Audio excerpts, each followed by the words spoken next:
the desert sun was merciless, beating down on the rocky soil like a hammer against steel. At the edge of a remote New Mexico military training facility, one that didn't exist on any official map, a line of Navy SEAL snipers stood in silence, waiting for their next live fire test. Beside them stood a woman. She didn't wear a uniform. She didn't wear a name tag. She didn't even wear military boots, just a worn gray ball cap, faded jeans, and a black long-sleeve shirt with the sleeves rolled to the elbows. Her rifle case was custom, matte black with no logos. Her eyes were hidden behind dark lenses, and she hadn't spoken more than 3 words since arriving that morning. They called her Whisper. Not officially, of course. Officially, she didn't exist. There was no personnel file, no ID badge, no clearance level, even though she somehow walked straight through the security gate with 2 escorting officers in civilian suits and a cryptic letter that the commanding officer refused to discuss. Rumors spread fast in elite circles, especially among alpha warriors like SEALs. Some said she was CIA. Others whispered she was part of a shadow unit the military didn't talk about, but most didn't care who she was. They just wanted to know if she could shoot. The answer came quickly. On day 1, the instructor set up a long-distance range to 1200 YD across uneven wind-blasted terrain. The SEAL candidates took turns. Most hit their targets after several adjustments. Some didn't hit them at all, thought that it was her turn. She lay down without a word, opened her case, assembled her rifle, a sleek black precision sniper system with hand-scratched marks on the barrel, not just too many to count. She slid into position like she had done it 1,000 times in 1,000 lifetimes. Target Bravo 7, wind shifting north by northeast 5 to 6 knots, the instructor called out, watching from behind. She didn't respond. Instead, she adjusted for wind and distance with movements so subtle they were almost instinctive. Her breathing slowed. The range went still. Even the other SEALs found themselves holding their breath. Then crack. The round sliced through the air and struck the steel plate dead center. Not an inch off, not a smudge of error, just perfection. Again, said the instructor almost. Testing her, she chambered the next round and fired. Another perfect shot. No delay, no second guessing. Just mechanical, emotionless precision. By the 5th shot, she was hitting every target in sequence, varying distances, odd angles, even one partially obscured by brush. She completed the entire firing order in half the time the fastest SEAL. No one spoke for a moment. Who the hell is she? One of the candidates whispered. I heard she used to train CIA operatives. Another muttered. No, man. I heard she was part of a classified Israeli sniper program and defected. None of it was true, but none of it mattered. The only thing that did was what they'd seen with their own eyes. A civilian outshooting some of the best snipers in the world and doing it with eerie calm like the whole thing was beneath her attention.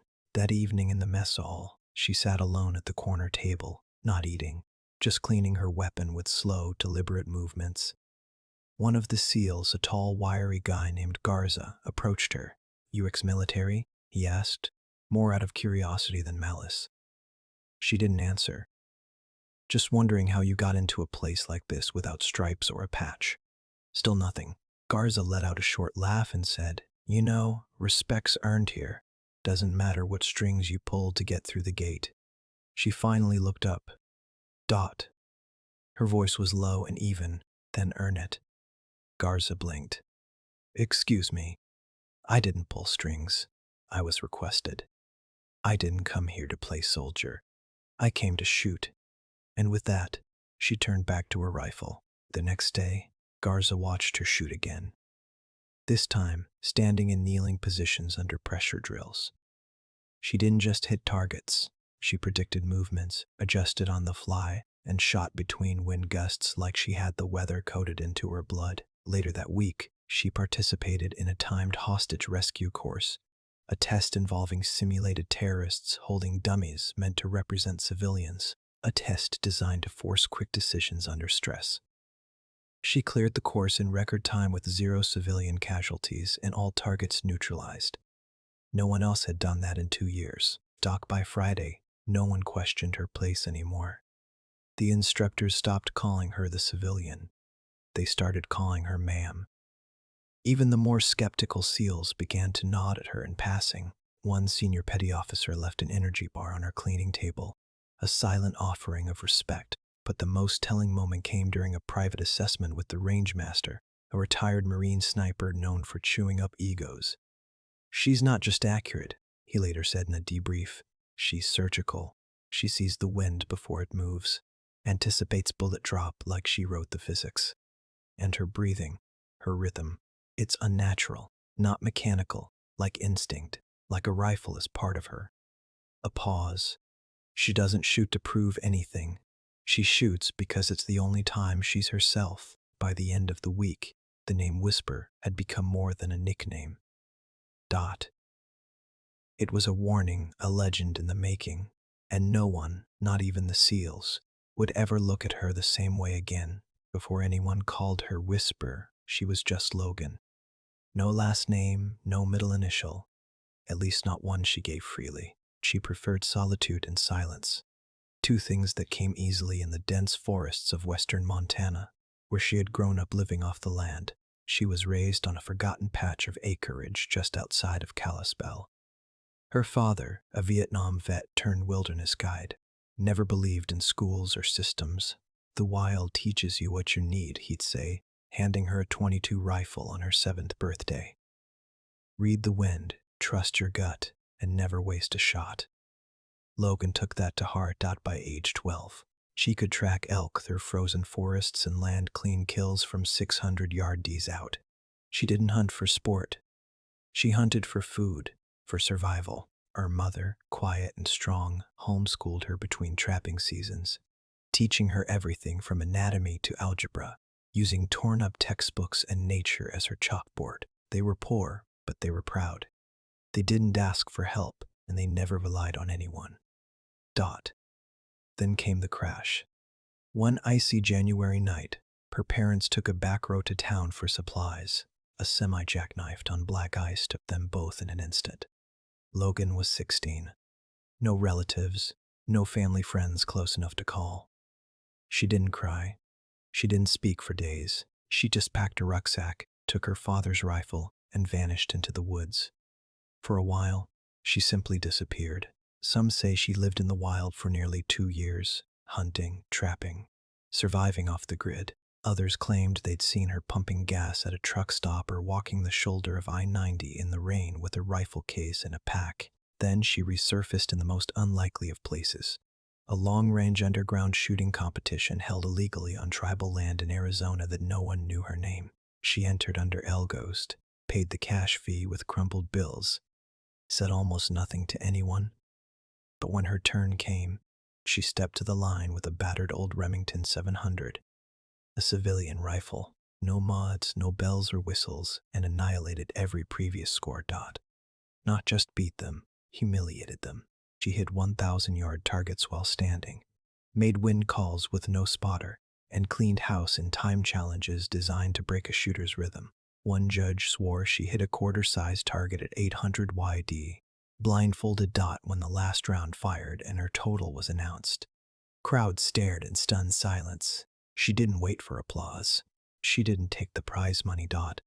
She just nodded to the range marshal, packed up her gear, and walked off into the heat haze of the desert.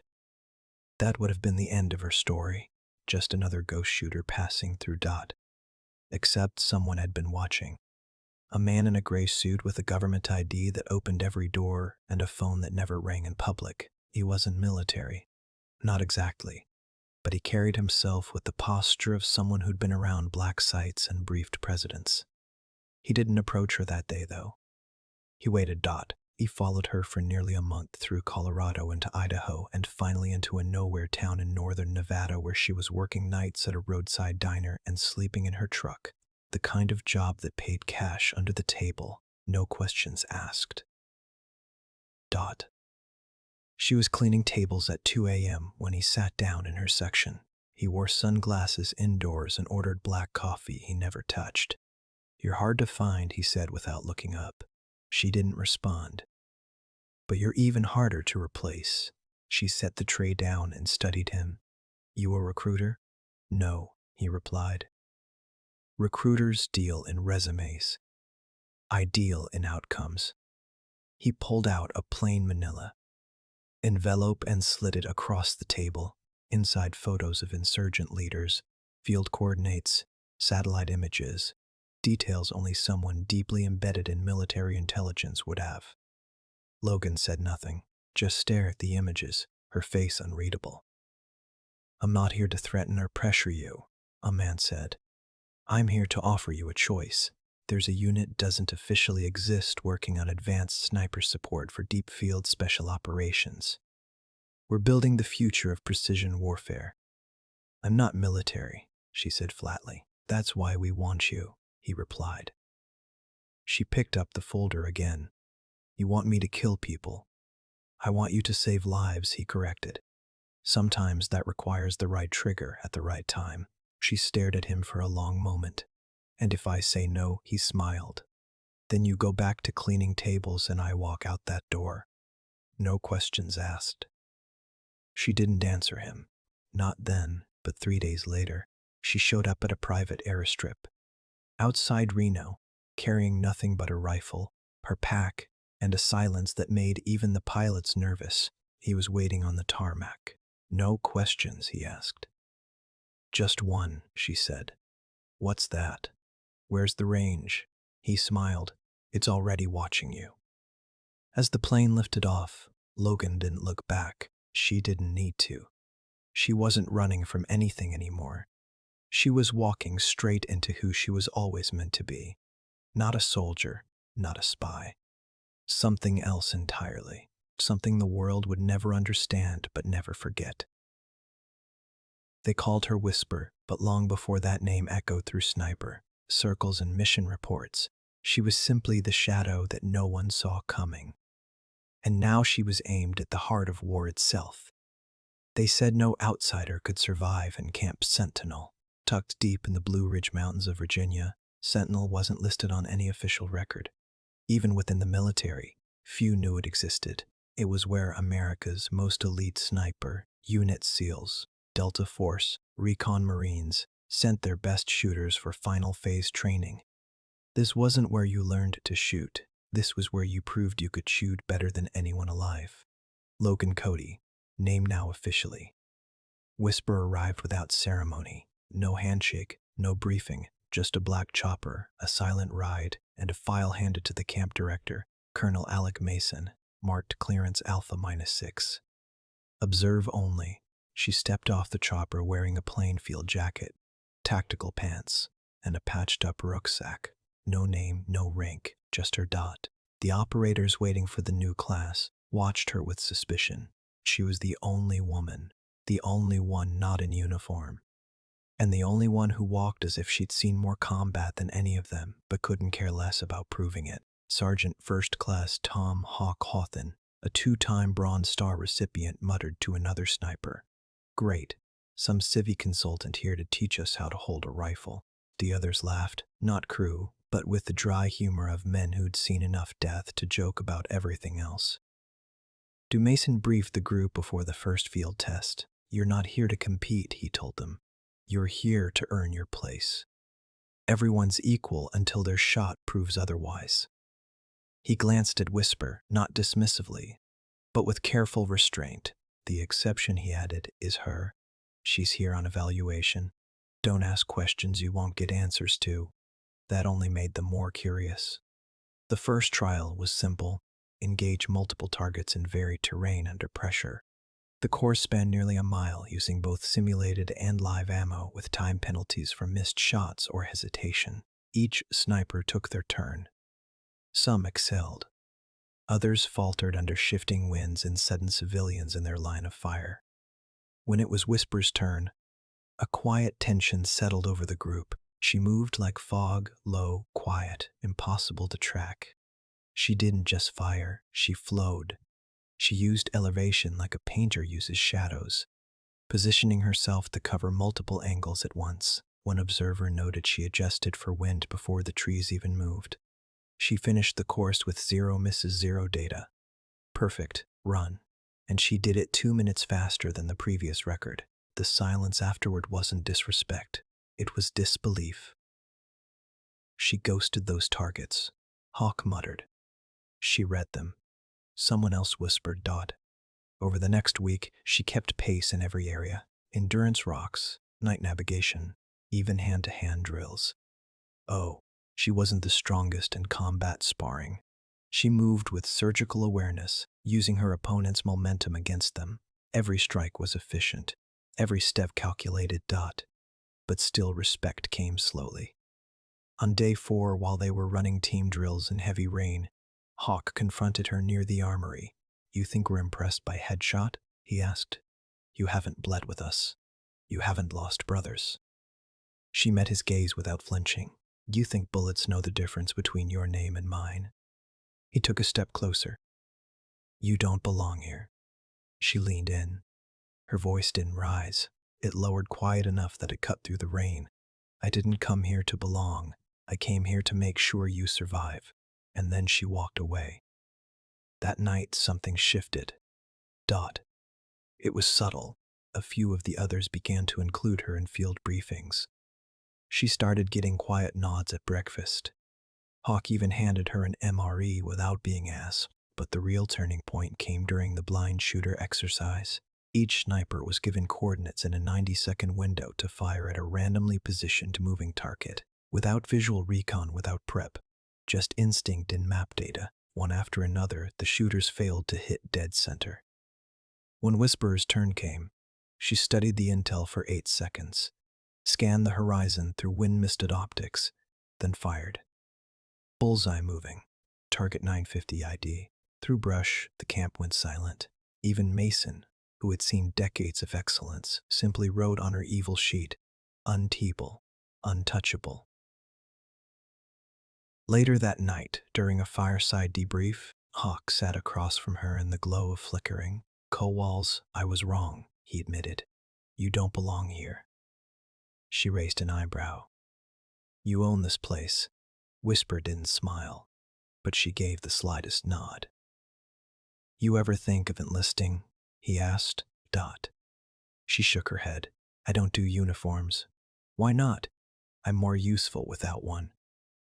After a long pause, Hawk extended a hand. "I've bled with a lot of brothers. But if we're lucky, maybe I'll bleed beside you." She shook his hand. It wasn't friendship, not yet, but it was the closest thing to it in a place where most people were shadows with scars. Not by the end of training. Her name wasn't whispered in doubt. It was whispered in warning. New arrivals didn't question who the silent woman was.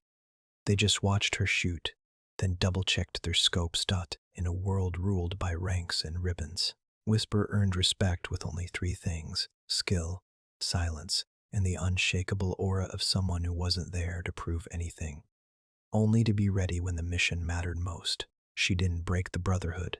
She bent it just enough to let herself in. They told her she would never see combat. "Your role is advisory," the suit had said. "Observation. Technical consultation. You're not to engage, not to deploy." But in places like Afghanistan, rules evaporate faster than sweat in the sun. The situation had escalated fast. A Navy SEAL reconnaissance unit was inserted into the high ridges of Kunar Province. Hostile territory laced with ancient paths, poppy fields, and sniper nests carved into stone. Intel said a high-value Taliban courier would be moving through a remote village protected by militia fighters and rogue foreign mercenaries. The SEALs would move and capture the target in Xfil within 72 hours, but the mission went sideways. An unexpected sandstorm delayed drone support. Communications were intermittent, and somewhere in those mountains, a hidden sniper had already taken a shot. One that tore through a SEAL's shoulder, ending the career of their designated marksman. The mission couldn't be scrubbed. The commander needed a replacement. Someone fast, someone surgical, someone who didn't need to be briefed about what was at stake. And someone who didn't officially exist. At midnight, Whisper was woken at Camp Zulu a black flagged forward base near the Pakistan border. A silent operator handed her a folded paper with 5 numbers coordinates. Dot. No, please. No explanation. Dot. She didn't ask for one. Dot. By dawn, she was airborne in a night black hello with no insignia. Seated across from a SEAL team that had only heard rumors of her, they glanced at her rifle, custom built and heavily used, and back to her face. Emotionless, unreadable. Focus. Dot. No introduction, no call sign, just a nod from the SEAL commander. We've got Overwatch on a 2-hour window. You're on the Northridge. Row is hostile, confirmed. No mistakes. Whisper didn't blink. I don't make them. They landed just before sunrise. She moved alone, scaling the jagged ridge like a ghost, finding cover beneath a rocky ledge. Shaped by centuries of wind, her scope swept across the valley. She saw the village narrow paths, clay walls, and rooftops with young lookouts, barely teenagers carrying rusted A. She saw the path her team would take weaving in like smoke. Then she saw movement. 2 insurgents near the well. One adjusted something on a rooftop of reflective scope. She traced the glint, followed the line, and found him. The enemy sniper buried in the rocks like her, maybe 800 YD out. Waiting, she adjusted her windage, slowed through breathing. Target looked up, crack, never saw her. One shot through the eye. Clean, quiet. She exhaled and said nothing. The SEALs moved. Smooth, smooth. But the village came alive too fast. Screams in Pashto. Men scrambling for weapons. A machine gun burst rips through the corner building as civilians ran for cover. The SEALs were pinned down behind a wall. One shouted into Combs, "Overwatch, talk to me." She responded with bullets, 3 shots, 3 kills. A rooftop hostiles dropped and one behind a wall who thought he was hidden. A motorcycle rider with a makeshift RPG fell mid-turn, the weapon skidding out like a kicked can inside the command tent. ACI analyst stared at the incoming video stream and whispered, "Jesus, who's up on that ridge?" The operator next to him simply said the ghost. Whisper wasn't just defending them. She was reading the battlefield like a book she'd memorized, anticipating movements before they happened. Then a SEAL team member shouted through the comms. Target secured. Xfil North route. That's when it happened. A flicker in her peripheral vision, barely noticeable. A shimmer of light reflecting off something small and deadly. She swung her scope, another sniper dot different from the first. Professional. A foreign merc with Western gear. Unknown allegiance. Likely Chechen or ex-Spetsnaz, positioning himself to intercept the Xfil route and aiming straight at the team commander. Her mind. Calculated distance 1,779 uphill angle. Crosswinded 8 knots. No time for a range guard, no spotter, no margin for error. Dot. She inhaled. Time slowed. Dot. Crack. Got the shot, rang out like fate. Through dust and distance. The hostile dropped before his finger touched the trigger. The team escaped seconds later. When they reached the fallback point, the commander radioed base, courier secured. 1 friendly wounded, 1 enemy sniper down. Overwatch unknown, but saved our lives. Whisper packed up without a word. By nightfall, she was back on the bird, flying under darkness again, silent among warriors who now looked at her differently. Dot at the base, the SEAL commander caught up with her. "You disobeyed orders," he said. "You were not cleared for combat engagement." She nodded. Dot. He paused, then added, "And you saved my team." She looked him in the eye. "I didn't come to follow rules. I came to finish missions." He smiled, just barely. "Remind me not to play chess with you." Later in the commander's report, only 1 sentence mentioned her. Overwatch support provided by anonymous outside asset. Unmatched precision likely turned the tide. No medal, no ribbon, no mention in the Pentagon brief. But among that SEAL team hardened men with scars and stories. A silent understanding was formed. A ghost had watched over them, and not one of them would ever forget the woman who never spoke but made every shot count. They were less than a kilometer from the Xfil point when the world slowed. The terrain was brutal, a craggy slope of loose rock and blistering heat. The SEAL team moved in a staggered wedge, scanning the high ridge lines as they captured target. A Taliban courier stumbled between them, blindfolded and coughing blood. Whisper was their ghost in the sky. She had taken an improvised perch on a sheer rock outcropping nearly a mile away, lying prone for the past 11 hours, unmoving, watching. Her camo netting blended into the rocks. Her body was still as bone. She had watched them fight, bleed, and crawl their way through enemy territory. She had already dropped 6 hostiles before noon without a single call for confirmation. But now something was wrong. She noticed at first a sudden glint, unnatural, low to the ground, flickering like a mirror, catching sun from a tight angle. Her eyes narrowed behind the scope. There, barely visible, was a shimmer, the unmistakable shine of high-end glass. And then it happened. SEAL Team Leader Lieutenant Kyle Bradock paused to scan a cliffside when a red dot painted his chest. Time froze. No one moved. Then chaos erupted. Sniper. Left ridge. Someone screamed, diving to the ground. Bradock stayed standing only because he knew if he moved erratically, it might trigger the shot. His face was calm, but his eyes searched the ridge, unable to see the shooter. Whisper saw everything. Shooter was elevated, camouflaged in the rock face. Not Taliban. Too disciplined. The weapon was Western, high caliber with a suppressor. A foreign contractor, perhaps Chechen or South African, hired his Overwatch insurance for the courier's escape.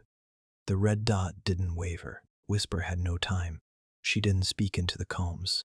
No time for that. She flicked her safety off, rotated the elevation dial precisely 6 clicks, adjusted windage for a left side cross scale, and breathed in once, then out, and once more. The target shifted slightly. Crack. The shot echoed off the mountains.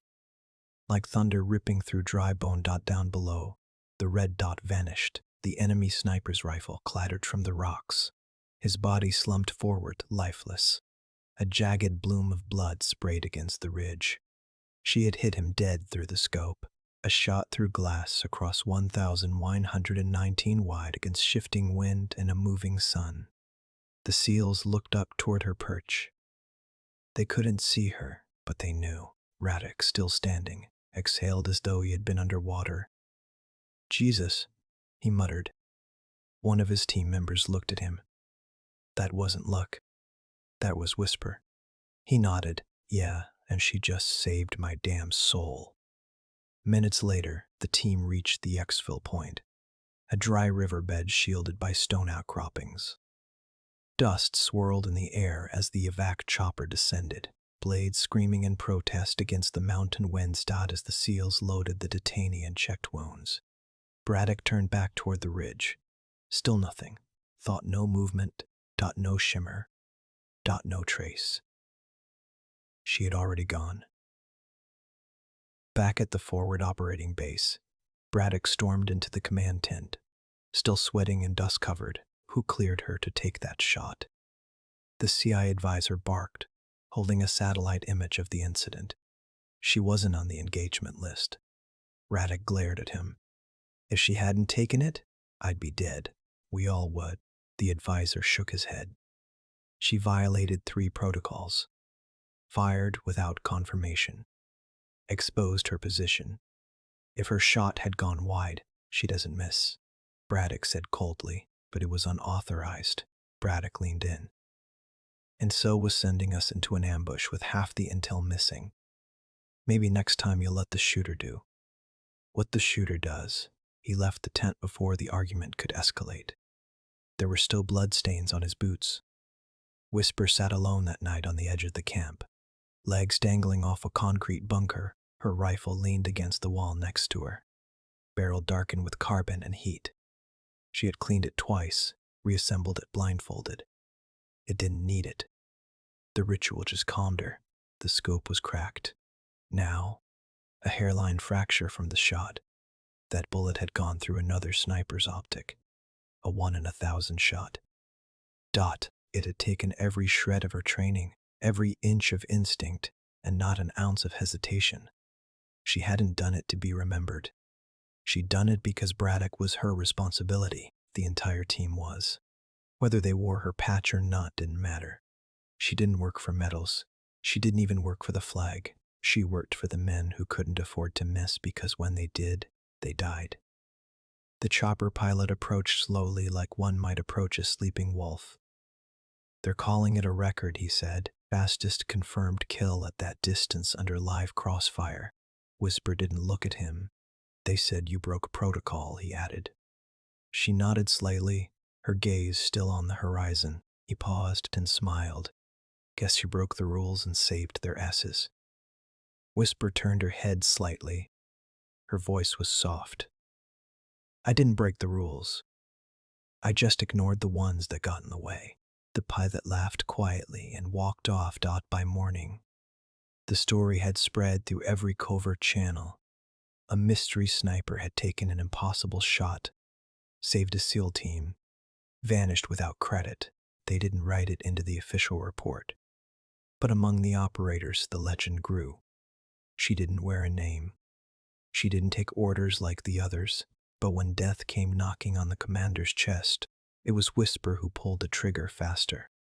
And when she did, a red dot didn't mean death anymore. Dot. It meant she was watching. The base was unusually quiet the morning after the Xfil. No celebration, no speeches, just the hum of rotors, the hiss of steam from the cook tents, and the low murmur of special operations teams debriefing behind closed doors. Lieutenant Commander Kyle Bradock sat alone in the debrief tent, elbows on the folding table. Blood still caked into the seams of his gloves. Across from him, two intelligence officers scrolled silently through satellite footage, zooming in on the red dot incident, frame by frame. "You're lucky she fired," one of them muttered. Bradock didn't respond. He was thinking about that moment, standing exposed, helpless, knowing the trigger pull wouldn't come from him. He remembered how still the world felt, like he could hear his heartbeat echo off the rocks. And then the dot vanished. The wind shifted, the weight lifted. She had been watching. He stood up abruptly. "Where is she?" he asked one of the officers. Shrugged. "Gone. Packed up right after the shot. She was never here officially. We can't detain or debrief someone who doesn't exist on paper." Bradock walked out without another word. He found her on the far edge of the airstrip, kneeling beside her rifle case, wiping the desert grit from the barrel with a piece of cloth. She wore the same sun-faded jacket. The sleeves pushed up her face, half hidden beneath the brim of that worn-out cap. No medals on her chest, no nameplate, just the same presence, silent and certain. He approached quietly. She didn't look up. "You broke a direct order," he said finally, stopping just short of her shadow. "I followed a higher one," she replied. He paused, taking in the way she handled the weapon, not just as a tool, but as something alive, something she trusted. "You saved my team. You saved me." Whisper stood and locked the case. The metal snapped shut with finality. "No thanks necessary," she said. "That's not why I was there." He studied her for a moment. "You've never worn a uniform?" She shook her head. "Never sworn an oath." "I swore to the mission," she said. "That's enough." Bradock considered that. There was a time when he'd have dismissed a statement like that. Too soft, too vague, too unmilitary. But he couldn't anymore, not after seeing what she could do. He reached up, removed his cap, and stood at attention. Then slowly, deliberately, he saluted her. It wasn't a casual gesture. It wasn't performative. It was a salute earned not by rank or title, but by action, by steel nerves, precise instincts, and the kind of loyalty you couldn't issue or teach. Whisper didn't return it. She just nodded once. Sharp, subtle, final. "Why didn't you salute back?" he asked quietly. "I'm not in your chain of command," she said, "and I don't take honors I didn't ask for."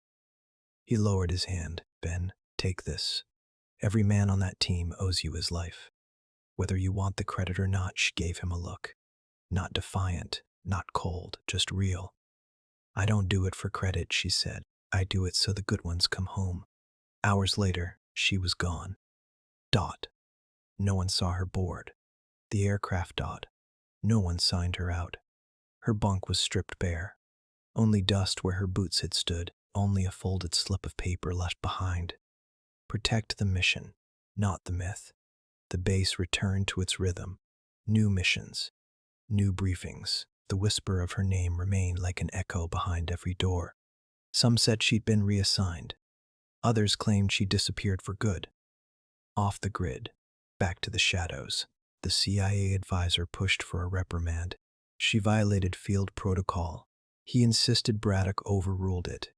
He filed his own report instead. Operation Red Mark successful. Overwatch.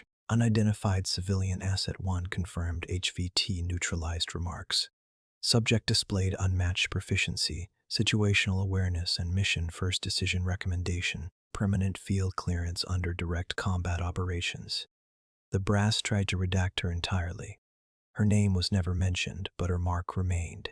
A week later, at the Naval Special Warfare Sniper School in Coronado, a new instructor walked the line of trainees. Let me tell you a story, he said. Last month, ASA commander had a red dot on his chest about a breath away from death. He didn't duck. He didn't shoot. He just trusted someone he never met. One of the trainees asked, was it another SEAL? The instructor smiled. Nope, she wasn't even in uniform. What was her rank? No rank, no name, just a call sign. The class leaned in. He let the silence linger. They call her Whisper, and every head on the range turned toward the targets just a little more carefully because somewhere out there was a shooter so precise, so calm under pressure that even the Navy's best saluted her without knowing who she was. When the sun rose over the Kandahar horizon 3 days later, she was already gone. Not a W, not discharged dot, just gone dot. No one knew how. No one saw her leave. Her gear vanished from the weapons cache without tripping a single sensor. Her name, not that it had ever been official, was deleted from every temporary access list. Dot. All that remained was a single black hard case left quietly on a cot at the edge of the barracks. Inside her rifle, custom-modified carbon scored from hundreds of confirmed shots, its serial number scratched away by hand. Next to it, a folded note written in block print on torn canvas. Mission complete. No longer required. No longer needed. Under that, a laminated photo, a grainy steel frame from the red dot incident, a SEAL team mid-Xfil. Bradock in the center, a tiny red glint on his chest. And beneath it, a second more chilling photo. The enemy sniper, bullets still lodged in his cracked optic lens, blood frozen in motion. Dead before he ever had the chance to squeeze the trigger. At the bottom, one final line scrolled in black marker. One shot, not for glory, for gravity. When the commander saw the note, he didn't speak. He simply closed the case, stood at attention, and nodded as if Whisper had been standing there to see it, but she wasn't, and no one knew where she went. Theories spread fast, faster than command could shut them down. Some said she was extracted by the same gray-suited handlers who first brought her into the fold. Others claimed she was killed during a secret operation gone sideways, buried in a mountain no one would ever visit again. But the most persistent theory, whispered by SEALs, Rangers, and Delta shooters alike, was that she walked away on her own terms, that the mission had changed her, or maybe completed her, that she'd done what no one else could do, and now wanted no part of what came next. I heard she went off-grid, one sniper said over beers at a safe house in Jordan. Like real off-grid Montana, maybe living with wolves or something. Another operator shrugged. Wouldn't be surprised. Some people are meant to be shadows. There were even rumors of sightings. A woman in Colorado buying ammo with no ID. A shooter in Arizona winning a cash-only range challenge, then disappearing before awards were handed out. A trail cam in Wyoming. They caught the blurry image of a lone figure carrying a long rifle and vanishing into the training just before snow season. But no one ever confirmed anything because no one really wanted to dot in a classified email thread. Between SOCOM liaison, one analyst wrote, "This operative doesn't behave like any known asset. No desire for recognition, no need for approval. Psychological profile suggests an unprecedented fusion of lethal instinct and moral independence." His superior replied bluntly, "Dangerous, but useful. Let her vanish until we need her again." 6 months later, a box arrived at a small Maval intelligence hub in San Diego. No return address, just a secure pouch with a data drive and a note for your records. Delete after viewing. The drive contained encrypted footage, helmet cam audio from a failed NATO mission in Syria, 4 soldiers trapped in a collapsed building, enemy gunmen approaching fast dots. Suddenly gunfire erupted from the shadows. Every hostile dropped in clean single shots. The last thing the camera caught was the silhouette of a woman walking away. Through a breach in the wall, her rifle slung over her shoulder. The timestamp proved one thing. Whisper wasn't gone. She was just somewhere the system couldn't reach. Back in Camp Sentinel, the same Virginia sniper facility where she first earned her unofficial title, a new batch of recruits stood on the firing line. One instructor, a former teammate from the Kunar OP, walked behind them silently. He stopped at a new shooter struggling with wind calculations. "You know how far the best shot ever taken from this line was?" the instructor asked Dodd. The recruit shook his head. 1,117 YT, he said. "One shot, crosswind uphill, saved a SEAL commander's life. Never missed a target, never asked for a medal." She packed her rifle and left before anyone even got her real name. The trainee looked skeptical. "You serious?" "She was a ghost," the instructor replied. "Still is."